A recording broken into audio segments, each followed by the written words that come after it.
మీ ఇంట్లో ఎవరికైనా డెలివరీ అయితే కనుక ఉమ్ము నీరుని భద్రపరచండి. ఎందుకు ఇలా చెప్తున్నారు అనుకుంటున్నారా?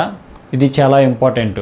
ఇప్పుడున్న రోజుల్లో టెక్నాలజీ చాలా బాగా అప్డేట్ అయ్యి డెలివరీ అయినప్పుడు ప్రతి ఒక్క దానికి ఇంపార్టెన్స్ పెరిగింది. మావి, అంబ్లికల్ కార్డు, ఉమ్ము నీరు, ఇలా ప్రతిదానికి వాటి యొక్క ప్రాధాన్యత పెరిగింది. వాటిని స్టోర్ చేస్తున్నారు. అది ఎందుకు చేస్తున్నారు అంటే వీటినే స్టెమ్ సెల్స్ స్టోరేజ్ అంటారు.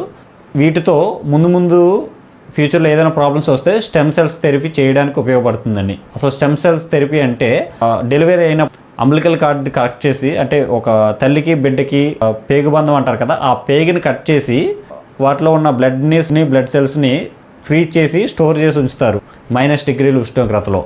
ఈ అంబ్లికల్ కార్డ్లోనే స్టెమ్ సెల్స్ ఉంటాయి. ఆ స్టెమ్ సెల్సే పిండంగా ఉన్నప్పుడు మన బాడీ ప్రతి ఒక్క అవయవం, ప్రతి ఒక్క కణ నిర్మాణం జరిగే కణం ఏర్పడడానికి ఉపయోగపడే కణాలు ఆ స్టెమ్ సెల్స్లోనే ఉంటాయి. ఈ కణాలు ఎటువంటి కణాన్నన్నా పుట్టించే శక్తి వీటికి ఉంటుంది. సో ఈ స్టెమ్ సెల్స్ని స్టోరేజ్ చేసి ఫ్యూచర్లో క్యాన్సర్ కానీ ఏదైనా రేర్ హెల్త్ ప్రాబ్లమ్స్ వచ్చినప్పుడు ఈ స్టెమ్ సెల్స్ని ఉపయోగించి ట్రీట్మెంట్ చేయడానికి ఈజీగా ఉంటుంది.